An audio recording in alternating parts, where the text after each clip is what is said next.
नमस्कार,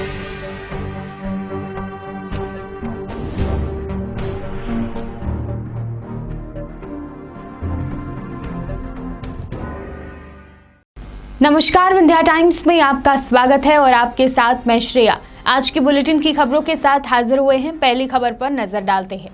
बीते दिनों रीवा के ढेकाहा मोहल्ले में एक घर में सिलेंडर फट जाने की वजह से भीषण आग लग गई, जिसमें घर का पूरा सामान जलकर राख हो गया। हादसे के शिकार हुए स्थानीय व्यक्ति के पास अब रहने के लिए घर तक नहीं है। आग लगने की वजह से घर में रखा सारा सामान जल गया। बता दें कि जिस दिन यह घटना हुई है उस दिन दोपहर 2 बजे महिला अपने घर में खाना बना रही थी। उसी दौरान सिलेंडर में आग लग जाने के कारण सिलेंडर फट गया, जिसमें सभी घरेलू सामान जलकर राख हो गया। वहीं पीड़ित परिवार द्वारा बताया गया कि प्रशासन द्वारा अब तक किसी तरह की कोई सहायता मुहैया नहीं कराई गई है। वहीं परिवार अब प्रशासन से मदद की आस में बैठा हुआ है। ये ढेकहा है। क्या घटना हुई? ये मैं दाल चढ़ा रहे थे, दाल चढ़ाए पता नहीं कैसे आग लग गई। कितनी तारीख ये 25 तारीख को 2 बजे। को आग लगी तो फिर शासन प्रशासन को विभाग कोई नहीं आया, पुलिस वाले आए थे, लिख पढ़ ले गए थे और सब लोग आए बुताए, 2 गाड़ी आई थी बुताने के लिए। पार्षद मुन्नू भैया हैं। आप लोगों को किसी तरह की मदद अब तक मिली? होगा मदद, कुछ नहीं मिली अभी हो गए, देते हैं यहाँ वहाँ के तो खाते हैं। अब क्या चाहते हैं आप लोग? अब क्या ये सब जल गया तो क्या करेंगे? शासन प्रशासन अब ये जल गया तो कुछ दे। लंबे समय से फरार कानून के मुजरिमों को भी कानून की गिरफ्त से कोई नहीं बचा सकता। रीवा पुलिस भी अपराधियों की धरपकड़ के लिए लगातार प्रयास कर रही है। रीवा पुलिस अधीक्षक राकेश सिंह के मुखबिर तंत्र से मिली सूचना पर सफेद पोश के संरक्षण में रहने वाले शातिर भूमाफिया एवं संभाग स्तर के अपराधी को अमैया थाना प्रभारी शिवा अग्रवाल ने थाने के अन्य स्टाफ के साथ मिलकर घेराबंदी करते हुए गिरफ्तार कर लिया है। माफिया का नाम ब्रजेंद्र सिंह पन्ना बताया जा रहा है कि ये भूमाफिया एक ऐसा अपराधी है जिसे पूर्व के एसपी सहित दूसरे थानों की पुलिस भी नजरअंदाज करती रही है। कुछ समय पहले तो यह अपराधी शहर के सामान थाना से गुजरा था, लेकिन ऐसा बताया जा रहा है कि थाना प्रभारी की हिम्मत नहीं हुई कि इस माफिया को पकड़ सके और कार्यवाही कर सके। अपराधी के द्वारा अपने 4 पहिया वाहन स्कॉर्पियो में लाठी, डंडे, रॉड रखे गए थे। बता दें कि इस माफिया ने रीवा शिल्पी प्लाजा स्थित 56 भोग में फायरिंग कर अपनी पहचान बनाई थी। इसके विरुद्ध अलग अलग जिलों में 1 दर्जन से ज्यादा मामले दर्ज हैं, जिसमें हत्या के प्रयास का मामला भी पंजीबद्ध है। अपराधी को पकड़ने के लिए 5000 का इनाम भी रखा गया था। एक पुराना अपराधी है भूमाफिया, जिसको कह रहे हैं, बता रहे हैं लोग कि जमीन संबंधी भी कई इस पर अपराध दर्ज हुए हैं। पिछले पुराने कई समय में सिविल लाइंस थाने में और कई थानों में शहर के 307 सहित कई अपराध इस पर दर्ज हैं। 56 भोग एक रेस्टोरेंट है, वहाँ पर घुसकर जो है गोली भी चलाया था ये, और काफ़ी समय से हमारे यहाँ लंबित था। 5000 रुपये का इनामी था। इसको कल रात को घेराबंदी करके गिरफ्तार किया गया है श्रीमान पुलिस अधीक्षक महोदय के निर्देश पर। कई थाना प्रभारियों का हाथ डालने में भी डर लगता है? नहीं, ये सब अनर्गल बातें हैं। पुलिस से बड़ा कोई नहीं है। कहाँ से पकड़ा गया? सिरमौर चौराहे के पास से ब्रजेंद्र सिंह पन्ना। कुछ इसकी गाड़ी पकड़ी? स्कॉर्पियो गाड़ी थी, लेकिन उसमें ऐसा कुछ संदेहास्पद लाठी डंडे कुछ पड़े थे और कुछ ऐसा हमको बरामद नहीं हुआ उससे। ये रहने वाला कहाँ है सर? ये नेटिव प्लेस इसका पन्ना है, रीवा में ये बस गया है, भूमाफिया तरह के काम कर रहा है। आमतौर पर नियमों के मुताबिक यदि किसी व्यक्ति पर भ्रष्टाचार का आरोप लगाया जाता है और जांच होती है तो उसे तत्काल उस पद से हटाकर कहीं और पदस्थ कर दिया जाता है, जिससे जांच प्रभावित ना हो। लेकिन कई बार अगर भ्रष्टाचारी के ऊपर उच्च अधिकारियों का हाथ हो तो उसके लिए सभी नियम कायदे दरकिनार हो जाते हैं। एक मामला इन दिनों स्वास्थ्य विभाग में चर्चा का विषय बना हुआ है। यह मामला राष्ट्रीय स्वास्थ्य मिशन का है, जहां तबादला शुदा प्रभारी बीपीएम डॉक्टर सुनील अवस्थी को भार मुक्त नहीं किया जा रहा। कहा तो यह भी जा रहा है कि उन्हें अन्य किसी प्रभार से भी नवाजा जा सकता है। राष्ट्रीय स्वास्थ्य मिशन संचालक छवि भारद्वाज ने जिलाशय रोग अधिकारी डॉक्टर अनुराग शर्मा को जिला कार्यक्रम प्रबंधक राष्ट्रीय स्वास्थ्य मिशन रीवा का अतिरिक्त प्रभार सौंप दिया है, जबकि तबादलाशुदा प्रभारी डीपीएम डॉक्टर सुनील कुमार अवस्थी को भारमुक्त नहीं किया जा रहा है। जारी आदेश में मिशन संचालक ने स्पष्ट किया है कि कोविड-19 संक्रमण महामारी की गंभीरता एवं अन्य शासकीय कार्य के सुचारू क्रियान्वयन हेतु डॉक्टर अनुराग शर्मा को वर्तमान कार्य के साथ साथ डीपीएम एनएचएम जिला रीवा का अतिरिक्त कार्य सौंपा जाता है। गौरतलब है कि भ्रष्टाचार की शिकायत पर अगस्त माह में ईओडब्ल्यू रीवा द्वारा सीएमएचओ ऑफिस में छापामार कार्रवाई की गई थी। जांच प्रभावित न हो इसका हवाला देते हुए प्रभारी डीपीएम समेत 3 लोगों को रीवा से हटाने का आदेश जारी किया गया था। डॉक्टर अवस्थी को उमरिया जिले के मानपुर के लिए स्थानांतरित किए जाने का आदेश 28 सितंबर 2020 को जारी हो चुका है। 2 लोगों को तत्काल भार मुक्त कर दिया गया, जिसमें रमाकांत द्विवेदी जिला लेखा प्रबंधक एवं विमल चंद्र पांडे लेखापाल शामिल थे, लेकिन डॉक्टर अवस्थी को अभी तक भार मुक्त नहीं किया गया। इस मामले में प्रशासनिक दखल एवं दबाव की बात इन दिनों चर्चा में है। बताया तो यह भी जाता है कि अवस्थी को कोविड-19 का प्रभारी बनाया जा सकता है। 3 डॉक्टर नहीं हैं। डॉक्टर सुनील अवस्थी जो कि डीपीएम का काम देख रहे थे, उनका यहाँ से ट्रांसफ़र हुआ है जिला उमरिया के मानपुर के लिए, और यहाँ पे डैम जो थे उनका भी जो है जिला उमरिया के लिए ही ट्रांसफ़र हुआ है। और विमल चंद पांडे जो जिला अस्पताल में देख रहे थे एनएचएम अकाउंट का काम, उनका अनूपपुर जिला ट्रांसफ़र हुआ। कब इनका कौन इसमें अभी वर्तमान में कहाँ पर हैं पता नहीं, डैम और विमल का तो आदेश के अगले दिन ही रिलीविंग हो गई थी। सुनील अवस्थी चूँकि कोरोना का काम पूरा देख रहे थे तो इमीडिएट उनको रिलीव नहीं किया गया, उनकी जगह में दूसरे डीपीएम आ गए हैं, उन्होंने ज्वाइन कर लिया है। ये अभी सुनील अवस्थी कोरोना का थोड़ा सा काम देख रहे हैं, कलेक्टर साहब ने अभी निर्देशित किया है।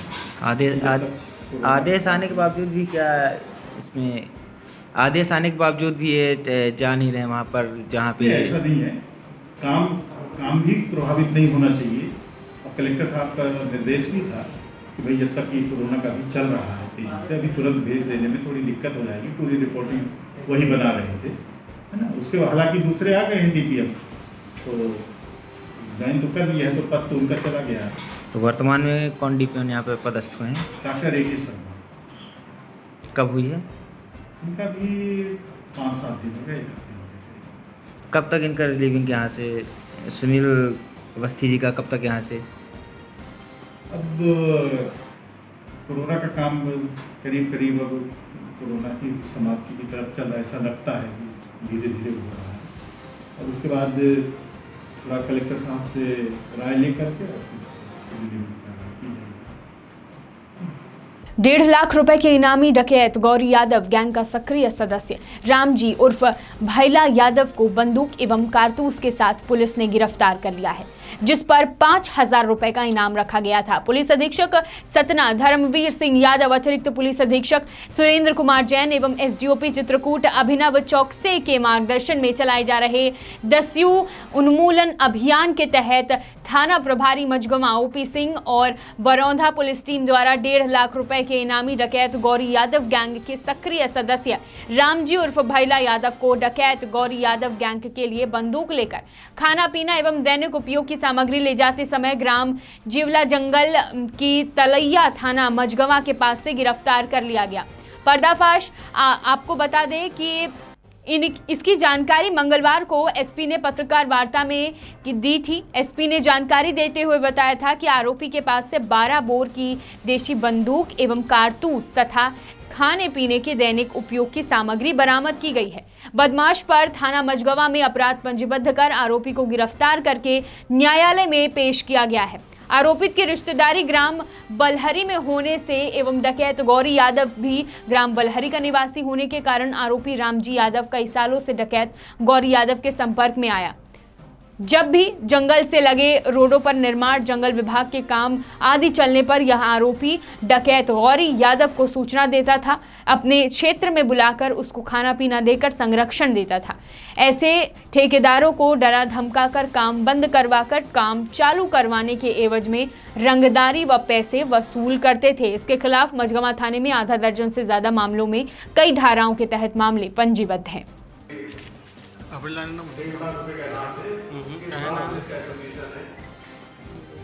परिवार से जुड़ा हुआ है और उसकी रिश्तेदारी भी है।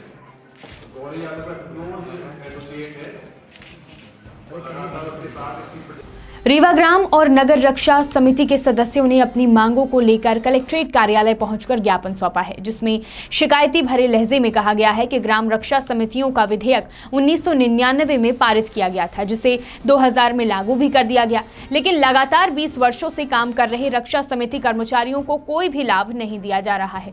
ज्ञापन सौंप रहे कर्मचारियों ने जानकारी देते हुए बताया कि जब पुलिस प्रशासन को कर्मचारियों का काम पड़ता है तो बुला लिया जाता है, लेकिन जब काम खत्म हो जाता है तो उन्हें भगा दिया जाता है।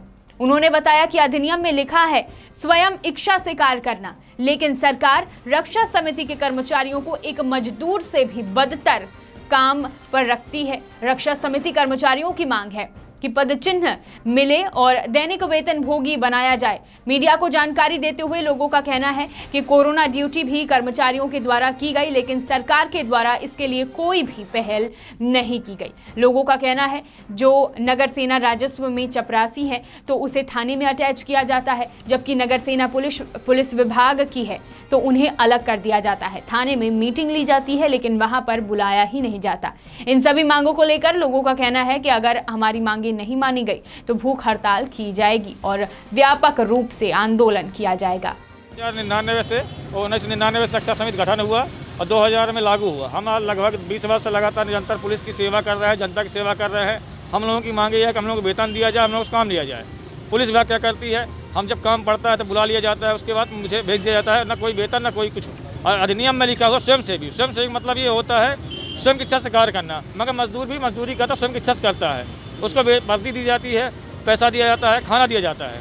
मजदूर को वर्दी नहीं दी जाती, मगर रक्षा समिति को वर्दी मिले, पद चिन्ह नहीं मिले, उसको दैनिक वेतन भोगी बनाए या परमानेंट का जितना काम कर रहे हैं उतना। हम लोग कोरोना ड्यूटी भी किए हैं अपना जान जोखिम में डाल के, और रक्षा समिति पूरी निष्क्रियता से ईमानदारी से डकैत पकड़वाती है, अपराध पकड़वाती है। और जब हम लोग अपराध पकड़ाते हैं तो कोई बुला ले थाने में ऐसा करवा दो, उसके बाद मुखबिर बना के गवाह बना छोड़ देती है।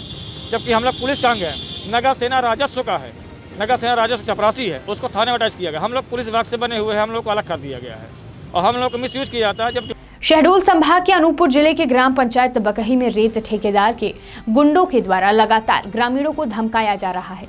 इन रेत माफियाओं से तंग आकर ग्रामीणों ने रेत माफियाओं की गाड़ियों को रोका था। प्रशासन की समझाइश के बाद ग्रामीणों ने रेत माफियाओं की गाड़ियों को छोड़ दिया।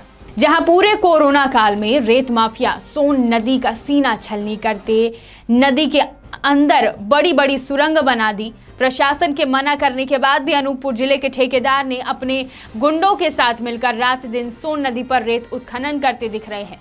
वहीं रेत ठेकेदार व प्रशासन की मैनेजमेंट से पूरे लॉकडाउन में बकही घाट से रेत का अवैध उत्खनन किया गया व जिला प्रशासन व नजदीकी थाना को जानकारी देने के बाद भी रेत ठेकेदार के ऊपर कोई भी कार्रवाई नहीं की गई। जिला प्रशासन एवं माइनिंग रेत ठेकेदार के सामने नतमस्तक दिखाई दे रहा है। शहडोल से पंकज राव की रिपोर्ट। रेत के कारोबार को लेकर शहडोल जिले में वंशिका ग्रुप चर्चित है। आए दिन लगातार वंशिका ग्रुप के द्वारा सोन नदी में पोकलेन लगाकर लगातार जीवों की हत्या कर पर्यावरण को प्रदूषित किया जा रहा है। वंशिका ग्रुप का मुरारी जिले के रेत खदानों में गुंडों को बैठाकर अपनी मनमानी करते दिख रहा है। आज से कुछ दिन पूंडी कला में ग्रामीणों ने वंशिका ग्रुप के ओवरलोड वाहनों को गांव में ही खड़ा कर दिया। वहीं वंशिका ग्रुप के कारनामे लगातार प्रशासन के सामने आ रहे हैं, पर जिला प्रशासन नतमस्तक है। कुछ दिन पूर्व ही थाना बुढ़ार के अंतर्गत 8 लोगों ने मिलकर एक आम नागरिक के साथ लाठी डंडे से मारपीट की थी, जिसमें 8 के ऊपर थाना बुढ़ार में मुकदमा दायर किया गया। मुरारी का मैनेजमेंट पूरे जिले में आपराधिक गतिविधियों को बढ़ावा देता दिख रहा है। आज वंशिका के खिलाफ जैनब फाउंडेशन अध्यक्ष ने वंशिका ग्रुप से पर्यावरण को बचाने के लिए बुढ़ार तहसीलदार को ज्ञापन सौंपा और जल्द से जल्द कार्रवाई की जाने की मांग की है। शहडोल से पंकज राव की रिपोर्ट। आज दोपहर अनूपपुर की सीमा ग्राम बकही में तकरीबन 12 बजे मोटरसाइकिल व साइकिल सवार की ठोकर में एक ग्रामीण की मौके पर ही मौत हो गई। हादसा होते ही ग्रामीणों के परिजनों ने नेशनल हाईवे 43 को जाम कर दिया। मौके पर नजदीकी थाना की पुलिस बल पहुंचकर परिजनों को समझाइश दी। शहडोल संभाग के अनूपपुर जिले के समीप ग्राम बकही, जहां एक ग्रामीण भी मौके पर ही एक्सीडेंट से मौत हो गई। ग्रामीणों ने नेशनल हाईवे को जाम कर दिया। बताया जा रहा है कि मृतक ड्यूटी करके ओरिएंट पेपर से लंच के टाइम 12 बजे के करीब वह अपने घर की ओर आ रहा था। तभी सामने से आ रही टू व्हीलर की भिड़ंत से बकही निवासी गोविंद सिंह की मौके पर ही मौत हो गई। मृतक गोविंद सिंह के परिजनों ने पूरे नेशनल हाईवे को जाम करके अपनी मांगों को रखा।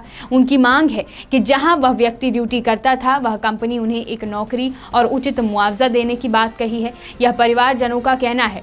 वहीं जब मीडिया ने ग्राम बकही के सरपंच से बात की तो सरपंच ने बताया कि यह घटना 12 बजे की है। मृतक ग्राम बकही का रहने वाला था। मृतक का नाम गोविंद सिंह, उम्र 50 वर्ष है।